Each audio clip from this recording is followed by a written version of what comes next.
हाँ जी दोस्तों, नमस्कार। क्या हाल चाल आपके? आई होप आप सब बहुत अच्छे होंगे। तो चलिए चैप्टर नंबर 8 का पार्ट सेकंड करते हैं हम। आज हम पढ़ेंगे सैक्रेड इकोलॉजी के बारे में, ठीक है। तो इसमें बोलते हैं कि जो तीर्थ हैं are usually located on the banks of the rivers और लेक, या फिर किसी फॉरेस्ट में या फिर माउंटेन में। तो हमें देखने को मिलता है कि जितने भी तीर्थ स्थल होते हैं मोस्टली वो या तो हमें रिवर या लेक के किनारों पे मिलते हैं, या जंगलों में मिलते हैं, या फिर पहाड़ों के ऊपर मिलते हैं, ठीक है। और जैसा कि हमने देखा, जो नेचुरल लैंडस्केप होता है वो अपने आप में जो एक सैक्रेड स्पेस जो है वो बन जाता है, ठीक है। पुण्य क्षेत्र हम उसको बोलना स्टार्ट कर देते हैं, ओके। पुण्य क्षेत्र हम इसको बोलना स्टार्ट कर देते हैं, okay. Perception has helped us to protect and preserve nature.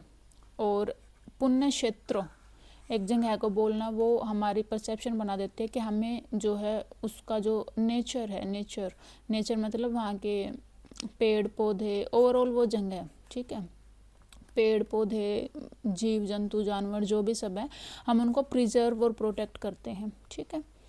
हमने देखा था कि वो एज डिसरिस्पेक्ट जो वो माना जाता है, अगर हम यहाँ के पेड़ पौधे काटते हैं तो हम मानते हैं कि इन सब में किसका, भगवान का वास है ना, कण कण में इन प्रभु हैं। तो उस चीज़ को मानते हुए हम यहाँ का जो जितना भी जियोग्राफिकल लैंडस्केप है, नेचुरल लैंडस्केप है, उसको प्रोटेक्ट और प्रिजर्व करने का ट्राई करते हैं। Geography, culture and spirituality fuse together in this क्षेत्राज। और इन क्षेत्रों में, ये जो क्षेत्र हैं, ये जो प्लेसेस हैं, यहाँ पे ज्योग्राफी, कल्चर और स्पिरिचुअलिटी जो है वो एक दूसरे के साथ फ्यूज करते हैं, ठीक है, एक साथ इकट्ठे हमें देखने को मिलते हैं, ज्योग्राफी, कल्चर और स्पिरिचुअलिटी, ओके। तो अब बात करते हैं कॉन्फ्लुएंस ऑफ रिवर्स का। रिवर और संगम के बारे में हम बात कर लेते हैं, ठीक है। और रिवर्स को जो है हम जो है वैदिक काल से ही पूछते हुए आ रहे हैं, ओके। और नदी स्तुति सुक्ता है हमारा ऋग्वेदा में, ऋग्वेद, वेदाज हमने देखे हैं ना, लिखे गए थे वैदिक काल में, तो उनमें से एक ऋग्वेदा नाम का वेदा है, ठीक है, जो सबसे पहले लिखा गया था।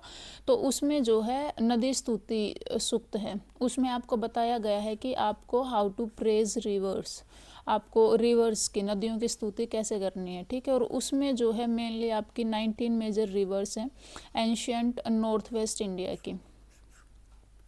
यहाँ पे नॉर्थ वेस्ट की ही बात करेंगे वो, है ना, ओबियसली यहीं पे आपकी जो है फर्स्ट सिविलाइजेशन जो है वो थी। तो मेनली लोग जो हैं यहीं पे, जो आपकी इंडस रिवर थी उसी के आसपास जो है सिविलाइजेशन थी, और इन्हीं जो बेसिकली 19 रिवर्स थी, इन्हीं के बारे में उन्होंने बात की है ऋग्वेदा के अंदर इनकी स्तुति के लिए। और मेन जो रिवर हैं, गंगा, यमुना, गोदावरी, सरस्वती, नर्मदा, सिंधु, कावेरी, इन सब नदियों के बारे में जो उन्होंने बात की है। और ये नदियाँ जो हैं ये लाइफलाइन है इंडियन सिविलाइजेशन की। सिविलाइजेशन वहीं होते हैं जहाँ पे आपको जो है पानी देखने को मिलता है ना, पानी होगा, पानी हर चीज़ में ज़रूरी है ना। और इससे जो है आपका एग्रीकल्चर भी अच्छा फ्लरिश करता है, बिना पानी के एग्रीकल्चर भी नहीं हो पाता है ना। तो खाने पीने के लिए तो चाहिए ना, तो पानी एक नेसेसिटी है, बेसिक नीड है आपके जीवन की। तो जहाँ पे पानी होता है वहीं पे मेजर जितने भी आपको सिविलाइजेशन देखने को मिलती है तो वो जो है नदियों के किनारे ही मिलेंगे, ठीक है। तो जो नदियाँ हैं उनको हम लाइफलाइन बोल सकते हैं हर सिविलाइजेशन की, और इंडियन सिविलाइजेशन की भी, ठीक है। और जितने भी सोर्सेज हैं, सोर्सेज मतलब ओरिजिन जहाँ से होता है, जैसे गंगा का ओरिजिन कहाँ से होता है, गंगोत्री से। यमुना का ओरिजिन कहाँ से होता है, यमुनोत्री। ग्लेशियर्स हैं ये, क्या हैं ये, ग्लेशियर्स हैं, ठीक है। तो ये जो सोर्सेज हैं इनके, या फिर ट्राइब्यूटरीज हैं, या फिर जिन जिन जगहों से ये नदियाँ जो हैं बहती हैं, है ना, जैसे सरयू रिवर है वो अयोध्या से बह के जाते, तो वो जो जगह है अयोध्या जो है वो भी अपने आप में क्या है, एक मतलब पिलग्रिमेज बन गया है, एक ऐसी जगह जहाँ पे जो है क्या बोलेंगे हम इनको, रिलीजियस पीपल जो हैं वो जाते हैं वहाँ पे, है ना, मत्था टेकने जाते हैं। वो अपने आप में एक पूजनीय जगह बन जाती है, एक सैक्रेड प्लेस बन जाता है, ठीक है। और हाँ, जहाँ से ये नदियाँ बहती हैं इनकी ट्राइब्यूटरीज भी, ठीक है, मतलब इनकी सहायक नदियाँ, ये एक मेन नदी है, इसकी जितनी भी सहायक नदियाँ होंगी उनको भी हम पूजनीय मान लेते हैं, ओके। जैसे हम, और नदियों को हम जो है, नदियों को विद रिस्पेक्ट हम बोलते हैं, जैसे गंगा जी, यमुना जी, है ना। इनफैक्ट हम तो माँ के रूप में इनको पूछते हैं, गंगा मैया बोलते हैं, यमुना मैया बोलते हैं ना। चलो, कुंभ मेला के बारे में आपने सुना होगा, प्रयागराज ने जो है कुंभ मेला होस्ट किया था। हर 6 साल में जो है कुंभ मेला जो है प्रयागराज में जो है वो होस्ट किया जाता है। और ये प्रयागराज कहाँ पे है? It is on the Confluence of 3 reverse, Ganga, Yamuna और एक सरस्वती है। सरस्वती बोला जाता है कि आईवीसी के टाइम पे थी, लेकिन अभी जो है इनविजिबल है, लुप्त हो चुकी है कहीं पे, लेकिन वो मतलब धरती के नीचे बहती है ऐसा बोला जाता है। वो हमें ऑन ग्राउंड देखने को नहीं मिलती है। ऑन ग्राउंड हमने गंगा यमुना देखने को मिलती है, लेकिन प्रयागराज में है 3 नदियों का मिलन है जहाँ पे कुंभ मेला लगाया जाता है, ठीक है। और यूनेस्को में कुंभ मेला जो है वो intangible heritage of the world की लिस्ट में जो है इसको ऐड किया गया है। यूनेस्को क्या है? यूनेस्को एक आपकी ऑर्गेनाइजेशन है जो जितना भी वर्ल्ड हेरिटेज होता है, tangible, non tangible. Tangible non tangible क्या होता है? टेंजिबल में आपके आ जाएंगे जैसे जितने पुराने किले हैं, बिल्डिंग्स हैं, इस टाइप की चीज़ें। नॉन टेंजिबल क्या है? नॉन टेंजिबल है जैसे मैंने आपको बताया था ना, कल्चर के 2 पार्ट होते हैं, एक मटेरियलिस्टिक, नॉन मटेरियलिस्टिक। तो जो नॉन मटेरियलिस्टिक है वो आपका आ जाएगा इनटेंजिबल में, नॉन टेंजिबल में, ठीक है। इन बोल लो, नॉन बोल लो। और टेंजिबल में क्या आ जाएंगे? आपकी बिल्डिंग्स वगैरह, ओके। चलो, और 25 में जो आपका कुंभ मेला हुआ था, बोला जाता है कि वहाँ पे 660 मिलियन पीपल जो हैं उन्होंने जो है अटेंड किया था ये कुंभ मेला, ठीक है। और कुंभ मेला जो है उसकी अपनी एक कहानी है कि कहाँ से ओरिजिनेट होती है कि अमृत मंथन करना था, ठीक है। अमृत मंथन करना था, तो उसके लिए देवताओं को और असुरों को एक साथ लाया गया।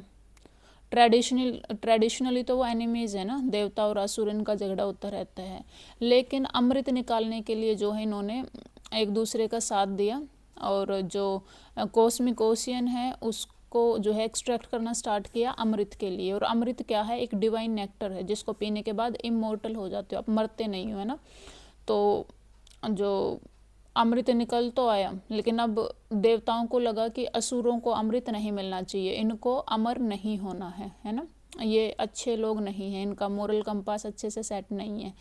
तो देवताओं ने डिसाइड किया कि असुरों को जो है नहीं मिलेगा। बेसिकली वैसे तो ये एक धोखा था, क्योंकि असुरों ने भी जो है कंट्रीब्यूशन दिया था उसको जो है अमृत को निकालने के लिए, बट एनी हाउ।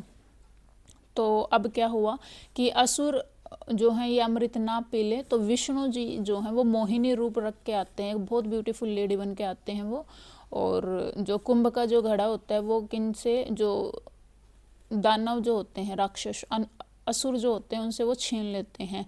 और इस छीना झपटी में जो है 4 जगह जो है वो जो अमृत का जो कलश था उससे बूंदें गिरती हैं, 4 जगह गिरती हैं। और वो 4 जगह हैं हरिद्वार, प्रयागराज, नासिक और उज्जैन, ठीक है।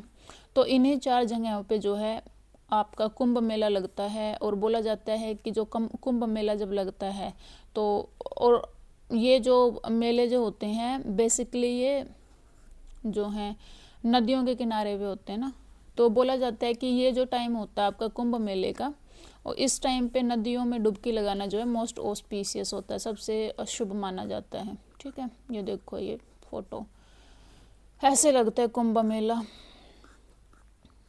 चलो, अब हम बात करते हैं how do you think this sacred places are connected with people's economic lives and activity. हाँ, ये आप मेरे को सोच के बताएं कि आपको कैसे लगता है कि सैक्रेड प्लेसेस जो हैं वो इकोनॉमी से भी कनेक्टेड हैं किसी तरीके से।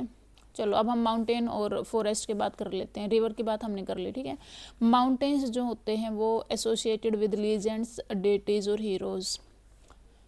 माउंटेन्स को हमेशा हम लीजेंड्स या फिर देवताओं से या फिर हीरो से जो है कनेक्ट करके एसोसिएट करके देखते हैं। माउंटेन्स जो होते हैं वो उसको symbolic gateway from earth to heaven माना जाता है, ठीक है। और ये क्यों माना जाता है? आई डोंट नो, ये ऊंचाई हम मानते हैं कि जो हमारा स्वर्ग है, स्वर्ग जो हमारा हेवन है, वो हमारा, ये आपकी पृथ्वी है ना, ये आपका भूलोक है। क्या है? भूलोक है ना।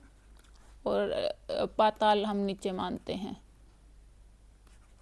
तो क्या हम जब भगवान की बात कर रहे होते हैं, स्वर्ग की बात कर रहे होते हैं, तो हम ऊपर की तरफ देखते हैं ना, हमें लगता है कि आसमान में कहीं तो भगवान है, है ना। और पाताल में हम क्या मानते हैं कि दानव लोग वास करते हैं, हम लोग यहाँ पे हैं। तो जो पहाड़ हैं वो ऊंचाई है ना, तो मतलब इतने ऊंचे हैं वो, हमें लगता है कि मतलब कुछ तो स्वर्ग से, भगवान से कुछ तो इनका जुड़ा हुआ है ना, इनकी ऊंचाई वहाँ तक है कि ये स्वर्ग तक पहुँचते हैं, मतलब समथिंग लाइक दैट, है ना। तो symbolic journey to reach the divine है अगर आप पहाड़ चढ़ लेते हो, ऐसा कुछ। तो और इसलिए हम जो मोस्टली जो तीर्थ देखते हैं वो आपको लोकेटेड ऑन हिल टॉप्स आपको मिलेंगे, ठीक है। और ये एक फिजिकल जर्नी के साथ साथ आपकी एक symbolic journey to reach the divine. पहाड़ों पे चढ़ के जाना होता है ना, बहुत सारी चढ़ाइयाँ करनी होती है। आप वैष्णो देवी देख ले, कैलाश पे देख ले, है ना। तमिलनाडु में तिरुवन्नमलई नाम का कोई है, लॉर्ड बालाजी हैं, तो ये पहाड़ों पे होते हैं मोस्टली मंदिर, ठीक है। तो आपकी फिजिकल जर्नी के साथ साथ आपको मेंटल स्ट्रेंथ को भी देखते हैं, आपकी फिजिकल एबिलिटीज़, है ना। चढ़ाई करके आप जाते हैं, फिजिकल एबिलिटी के साथ साथ आपकी मेंटल स्ट्रेंथ को भी जो है ये आजमाती हैं, ओके। पहले भी मतलब आजकल तो क्या हो गया है कि बहुत सारे रोड या मोड्स ऑफ ट्रांसपोर्ट वगैरह आपको मिल जाते हैं आजकल, हेलीकॉप्टर वगैरह की भी सुविधा है, लेकिन जनरली जो है अब आप पैदल चढ़ के जो है इन पहाड़ों पे जाया जाता था। और आपकी जो है स्ट्रेंथ, आपकी स्पिरिचुअलिटी, आपकी मेंटल हेल्थ, आपकी फिजिकल एबिलिटी, सब जो चीज़ें हैं वो आपको एक क्या मिल जाता था, रिपोर्ट कार्ड मिल जाता था उसका, है ना, पहाड़ों पे चढ़ के। और आपको संतुष्टि भी मिलती थी। इनफैक्ट आज भी अगर I don't know most of the people को लगता है कि अगर वो थोड़े से डिस्टर्ब फील कर रहे हैं या मेंटली थोड़ा अच्छा नहीं कर रहे हैं तो ब्रेक लेके पहाड़ों की तरफ लोग बहुत जाते हैं, मेनली नॉर्थ इंडियंस, है ना। तो यस, दिस इज़ इट। चलो अभी बात करते हैं हम ट्री, फॉरेस्ट और सेक्रेड ग्रोव्स की।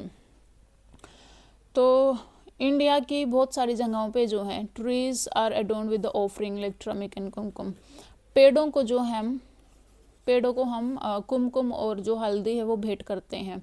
और वन ऑफ द स्पीसीज है fig tree, commonly called people. People के पेड़ की पूजा बहुत की जाती है ना, इसको हम बो ट्री भी बोल देते हैं। बो तो काफ़ी I don't know Gen Z word हो गया शायद, पूरा बोल ही नहीं पा रहे हैं, तो बोधि ट्री, है ना।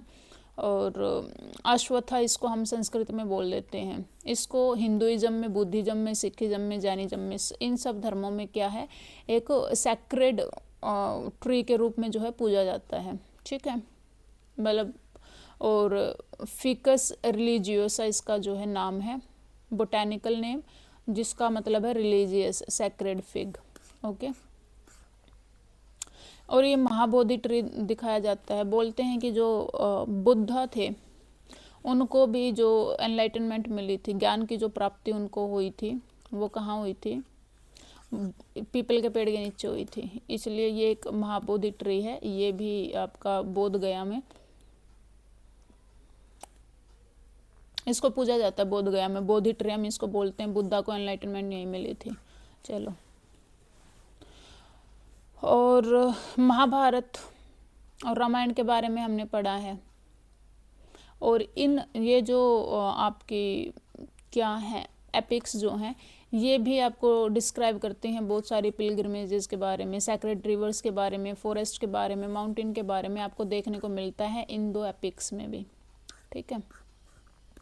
तो जैसे कि ये एक फ़ोटो दिखा रखी है, ए श्राइन इन बस्तर, छत्तीसगढ़ में है ये, celebrating Rama is passing through the area. तो बोला जाता है कि उनको जब क्या मिला था, 14 वर्ष के लिए वनवास जब उनको मिला था, तो राम जो है डिफरेंट प्लेसेस से, जंगलों में से होते हुए जा रहे थे, है ना। तो बोला जाता है कि वो एक मतलब इस जगह पे भी ये फ़ोटो लगे, ये उनके पद चिन्ह है, ठीक है, राम के। तो बस्तर में, छत्तीसगढ़ में, तो वो अपना राम के वहाँ पे आने को सेलिब्रेट करते हैं, वहाँ से गुजरे होंगे वो, ठीक है। और ये एक सील है जो मोहनजोदारो के टाइम की है, वहाँ से हमें मिली है मोहनजोदारो से। और ये आप ये जो लीव्स देख रहे हैं इस पे, ये लीव्स जो हैं क्या एक पर्टिकुलर ट्री की हैं, ठीक है। तो हम इसको क्या मान सकते हैं, पीपल के ट्री की लीव्स हैं ये, ठीक है। और हमें देखने को मिलता है कि मोहनजोदारो में भी जो पीपल के ट्री को जो है इतना क्या स्पेशल माना जाता था। तो peepal tree has been an important part of India's cultural geography for millennia, मतलब हज़ारों सालों से जो है पीपल के ट्री की जो है पूजा की जाती है। ओके, की जाती आ रही है, मतलब इतने टाइम से।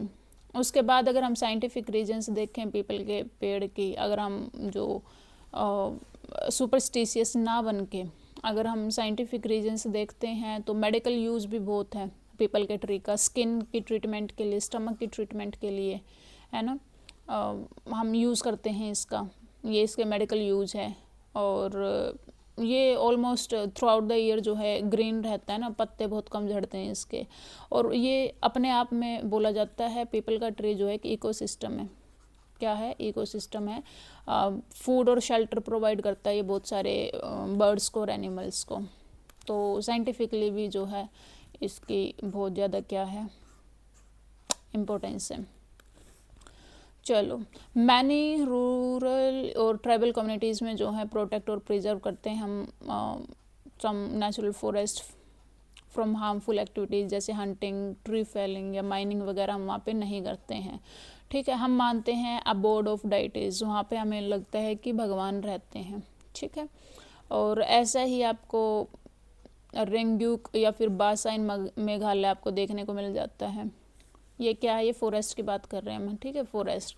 और वहाँ पे आपको सैक्रेड ग्रीव देखने को मिलते हैं, ग्रोव्स देखने को मिलते हैं। ये बेसिकली क्या है, एक प्रकार के पेड़ होते हैं जिनको हम पूजते हैं और हम काटने से जो है मना करते हैं।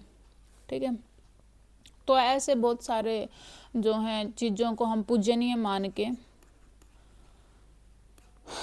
मानते हैं और फिर हम उनको जो है हार्म पहुँचाने से बचाते हैं। ठीक है, और इस वजह से ये जो हमारा सैक्रेड स्टेटस हम दे देते हैं, इससे हमारी जो है बायोडाइवर्सिटी जो होती है, फ्लोरा फोना जो है वो बचे रह जाते हैं। ठीक है, जैसे बहुत सारी सैक्रेड ग्रूव्स हमें जो हैं स्मॉल वाटर बॉडीज़ में भी हमें देखने को मिल जाती हैं, और उससे जो आपका वाटर कंजर्वेशन भी हो जाता है। ठीक है,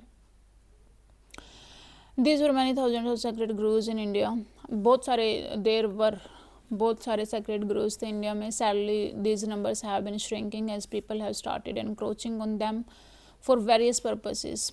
एग्रीकल्चर से लेकर इंडस्ट्री तक अब लोग क्या कर रहे हैं, पहले हमें बहुत सारे सैक्रेड ग्रोव्स देखने को मिलते थे, लेकिन अब लोग जो हैं डेवलपमेंट की होड़ में लग गए हैं, या फिर लोगों की नीड्स जो हैं इतनी ज़्यादा हो गई हैं कि एग्रीकल्चर से लेकर इंडस्ट्री तक अपने पर्पस के लिए जो है इनको ख़त्म कर दिया जा रहा है। ठीक है, और लेकिन आज भी जो है सैक्रेड ग्रूव्स जो है उनको बचाने का काम जो है डिफरेंट एरियाज़ में इंडिया के जारी है। ये कल्की टेम्पल है, कलकई टेम्पल है आपका महाराष्ट्र में। ये मोपलोंग शिलोंग के अंदर है। ये वो जगह है जहाँ पे मतलब माना जाता है जो सैक्रेड प्लेसेस हैं। और ये सैक्रेड ग्रूव्स और भील्स हैं। ये उद्यान कुदुकाडू, ये आपका तमिलनाडु में है। ठीक है, इनको भी पूजा जाता है। ये कुछ आपके जो हैं क्या हैं रीजनल नेम्स है, रीजनल लैंग्वेजेस में है, फ्यू सैक्रेड ग्रूव्स के नाम हैं। ठीक है, तो ये अगर आप कॉम्पिटिटिव एग्जाम की तैयारी कर रहे हैं तो फिर तो बहुत ही ज़्यादा इंपॉर्टेंट हो जाता है। ये याद रखने योग्य चीज़ें हैं। ये मलयालम में काबू बोलते हैं, तमिल में कोविल काडू बोलते हैं, कन्नड़ा में देवरे काडू बोलते हैं, मराठी में देवरे बोलते हैं। ठीक है, तो ऐसे ही आपको ये सारे याद कर लेने हैं। ओके, तमिलनाडु में जो है हमें देखने को मिलता है relationship between deity of sacred goes, nature और ह्यूमंस के बीच तमिलनाडु में हमें ये देखने को मिलता है रिलेशनशिप। ठीक है, तंजावुर डिस्ट्रिक्ट में जो है groves deity protect fruit bats which are regarded as sacred, spotting one of them is considered auspicious. तो बैट्स होते हैं, बैट है ना, फ्रूट बैट एक पॉसिबली कोई एनिमल आप इनको मान सकते हैं, है ना। तो इनका दिखना जो है ऑस्पिशियस माना जाता है, शुभ माना जाता है। ठीक है, क्योंकि पोलिनेशन में हेल्प करते हैं ये फ्लावर्स की, डिस्पर्सल ऑफ सीड ये करते हैं। सैक्रेड ग्रूव्स दस इवॉल्व से harmonious relationship between deity, ecosystem and humans. और ये जो है हमारे भगवान, हमारा इकोसिस्टम और ह्यूमन के बीच जो है एक हारमोनियस रिलेशनशिप जो है बिल्ड करके रखते हैं, मेंटेन करके रखते हैं। अब पिलग्रिमेज टू ट्रेड की अगर हम बात करते हैं तो पिलग्रिमेज में आपने देखा होगा बहुत सारे ट्रेडर्स और मर्चेंट्स को, ठीक है। This interactions benefit both groups, दोनों ग्रुप्स को जो है ये बेनिफिट करती है। कैसे? Pilgrims need various items which traders can provide. Pilgrims जो होते हैं वो जाते हैं, है ना, यात्री जो धार्मिक यात्रा पे निकलते हैं वो जाते हैं, और जाते हैं तो जहाँ पे भी जाते हैं वहाँ पे उनको बहुत सारी चीज़ें, पानी भी चाहिए होता है, खाना भी चाहिए होता है ना, फ्रूट्स वगैरह चाहिए होते हैं, पूजा की सामग्री चाहिए होती है। तो यहाँ पे हमने देखा था कि इकोनॉमी से क्वेश्चन था ना कि इकोनॉमी से कैसे जुड़ा हुआ पिलग्रिमेज, तो ऐसे जुड़ा हुआ है, ठीक है। ट्रेडर्स भी होते हैं वहाँ पे और पिलग्रिम्स भी होते हैं जिनको ज़रूरत होती है। Pilgrims routes and the trade routes are overlap. Some traders might also double as pilgrims taking their wares to the distant towns and city while visiting sacred site and shrine। अपना सामान भी ले जाते हैं लोग, है ना, वहाँ पे जाते हैं, घूम भी लेते हैं और बेच भी लेते हैं।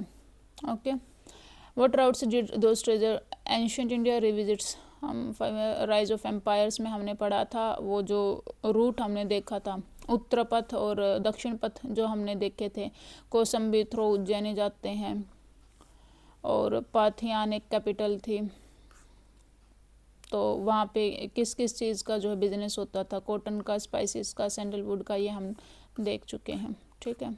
बैटरी लो है तो जल्दी ख़त्म करते हैं। Sacred geography beyond India, the concept of geography are not unique to India. Ancient Greece had many sacred landmarks. Ancient Greece जो है उनके भी अपने कुछ sacred landmarks थे, from mountains to sacred groves उनके भी थे। मतलब हर सिविलाइजेशन में जो है आपको, हर सिविलाइजेशन में ये सब देखने को मिल जाएगा, है ना। और नेटिव अमेरिकन्स जो हैं उनका भी एक स्पेशल बॉन्ड रहा है नेचर से, जिसको वो जैसे सैक्रेड, उनके लिए भी बहुत सारी चीज़ें सैक्रेड हैं। जैसे अपने यहाँ पे पीपल के पेड़ को पूजा जाता है, जानवरों को पूजा जाता है, या फिर अलग अलग जगहों पे मंदिरों में पत्थरों को, सबको पूजा जाता है।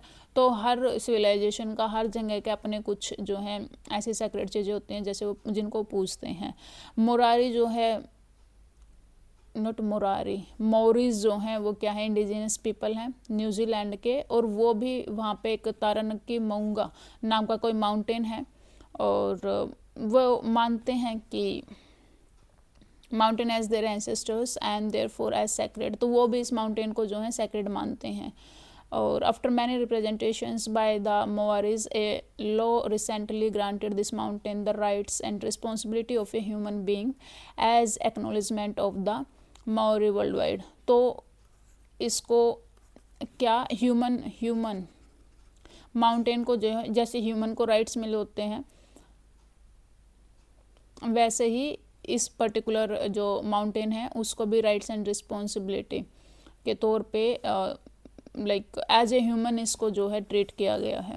Okay, the elders of the community represent the voice of the mountain और rivers threatened with the destructions. और जो एल्डर्स हैं कम्युनिटी के, कौन सी कम्युनिटी के, मयूरीज कम्युनिटी के जो एल्डर्स हैं वो जो हैं माउंटेन की और रिवर की तरफ से जो है वो आवाज़ उठाते हैं, किसके अगेंस्ट, डिस्ट्रक्शन के अगेंस्ट, कि भैया इनको मत ही ख़त्म करो। This ensure that sacred places are not exploited and degenerated. और ये हमें बताता है कि जो सैक्रेड प्लेसेस हैं उनको एक्सप्लॉइट और डिजनरेट नहीं करना चाहिए, ठीक है। रिस्टोरिंग एंड कंजर्वेशन अगर हम देखते हैं तो ये पिक्चर आपको दिखाई दे रही है, ये गाय हैं, कचरा खा रही है, ये बहुत सारा प्लास्टिक या वॉट एवर वेस्ट यहाँ पे पड़ा हुआ है ना। Look carefully at this pictures, places and animals that are considered sacred. Cow is a sacred animal. The Yamuna in the north and the Mahanadi in the east and Kaveri in the south are sacred rivers. How come they have become so polluted? हमारी reverse जिनको हम माँ के तौर पे पूजते हैं उन्हीं को हम पोल्यूट करके आ जाते हैं वहाँ पे और इतना सारा पोल्यूशन करके आ जाते हैं। Are there sacred places in your locality? तो ये पूछ रहे हैं कि आपके यहाँ पे भी हैं क्या कुछ सैक्रेड प्लेस जिनकी यही हालत कर दी गई है, और इस हालत के लिए कौन रिस्पॉन्सिबल है, कौन प्रिजर्व करके रखेगा इनकी सैंटिटी को, ये आप बताएं। Food for thought.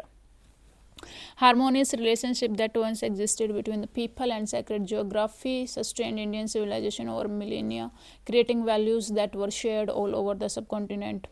आज जो है ग्रेट स्ट्रेन है उन पे, मतलब हारमोनियस रिलेशनशिप था, जिन चीज़ों को हम सैक्रेड मानते थे उनको आज तक हम बचाते हुए आ रहे हैं, और उस चीज़ ने, उस भाव ने जो है इंडियन सिविलाइजेशन को अभी तक बचा रखा हज़ारों सालों तक। लेकिन अभी जो है हमारे लिए सब चीज़ें जो है जो कंज्यूमरिज्म जो माइंडसेट हमारी हो गई है, उससे ज़्यादा हम खुद की ज़रूरतें उससे ज़्यादा किसी चीज़ को मान नहीं पा रहे हैं।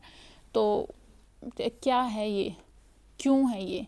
Sacred geography continues to be relevant today when there is conflict in our relationship with nature, when a river is overexploited to the point of disappearance, or a sacred mountain is challenged with the competing ideas of development. People have spoken to protect their environment, their deities and their values. तो जब आपकी हदें पार होने लग जाती हैं, जब over exploitation हो जाती है एक पर्टिकुलर जगह की, एक रिवर की, या फिर वो बिल्कुल ही लुप्त होने के कगार पे आ जाती है, तो लोगों को याद आता है और वो आवाज़ उठाते हैं। ठीक है। At a time when sustainability has become a global issue, a worldwide that embeds sacred geography has significant contribution to make. और सस्टेनेबिलिटी जो है ग्लोबल इशू बन चुका है। सस्टेनेबिलिटी का क्या मतलब है? सस्टेनेबिलिटी का मतलब है रिसोर्सेज, नेचुरल रिसोर्सेज जो हैं उनकी क्वालिटी एंड क्वांटिटी जो है एज इट इज़ बनी रहनी चाहिए, हमारे आने वाली जनरेशन्स को भी मिलनी चाहिए वो चीज़ें, है ना। जैसे हमने पहले भी कहीं पढ़ा था, पिछली क्लासेस में पढ़ा था, गांधी का एक कोट है कि भैया किसी की ज़रूरतें पूरे करने के लिए तो हमारी अर्थ के पास है, लेकिन अगर किसी को ग्रीड है ना, तो एक इकलौते इंसान की भी ग्रीड पूरी नहीं कर सकती है धरती। ठीक है। और इसके अलावा एक और कोट था उनका इसी को लेके कि हम जो चीज़ें यूज़ कर रहे हैं, हम जो रिसोर्सेज को यूज़ कर रहे हैं, तो वो यूज़ अपने बाप दादा की जागीर मान के नहीं करना चाहिए। और कैसे यूज़ करना चाहिए? हमें यूज़ करना चाहिए एज अ लोन मानकर। अपने आने वाली जनरेशन से हमने लोन ले रखा है, ठीक है, तो ताकि हम इसको बचा के रखें, है ना। उतने ज़्यादा हम ग्रीडी ना हो जाएं कि सारी चीज़ें अभी एक्सप्लॉइट कर लें। चलो, ऑल रिलीजन्स समरी है ये। All religions in India have their sacred places dotted over the landscape. Her religion का इंडिया में जो है, चाहे बुद्धिज्म है, जैनिज्म है, सिखिज्म है, हिंदुइज्म है, कोई भी है, सबके अपने अपने जो है सैक्रेड प्लेसेस हैं associated with some great figures in their belief system. Hinduism has a dense network of pilgrimage sites covering entire geography of India. The practice of pilgrimage is interwoven with the lives of the people as it serves the individual development and spiritual growth, but also the socio-economic purposes of trade expansions and pan-India cultural integration. तो ये क्या बोल रहे हैं कि जो ये pilgrimage site पे हम जो जाते हैं, इट्स नॉट जस्ट अबाउट कि भैया, मतलब इसमें बहुत सारी चीज़ें हैं, आपकी इंडिविजुअल डेवलपमेंट भी है, आपकी स्पिरिचुअल ग्रोथ भी होती है, इसमें सोशियो इकोनॉमिक पर्पस भी होता है, ट्रेड और एक्सपेंशन का, है ना, और कल्चरल इंटीग्रेशन तो होती ही है इससे, है ना। In many Hindu tribal and folk traditions the very land is perceived as sacred.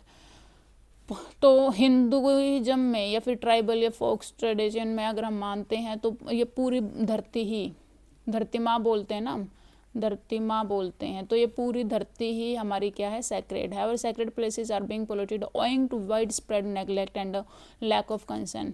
हम इतने ज़्यादा लाइक इग्नोरेंस पे उतर आए हैं कि हमें, अभी जैसे हमने डिस्कस किया, we are polluting the very thing we are like worshipping. It is our duty to protect our national heritage as our constitution also remind us. तो नेशनल हेरिटेज को हमें क्या करना चाहिए? प्रोटेक्ट करना चाहिए, one of your fundamental duty. Okay, constitution में भी ये चीज़ आपको एज ए फंडामेंटल ड्यूटी दी गई है, but we are not really up for that to fulfil the duty. हमें क्या करना है? हमें प्लेसेस पे जाना है और वहाँ पे धर्म के नाम पे, सैक्रेडनेस के नाम पे जो है, वहाँ पे लोगों का एटीट्यूड बहुत अलग है, जैसा होना चाहिए वैसा नहीं है ना। हमें इसमें बहुत सुधार की ज़रूरत है। ओके, सो या this is it. I am so sorry इतनी जल्दी रैप अप करने के लिए।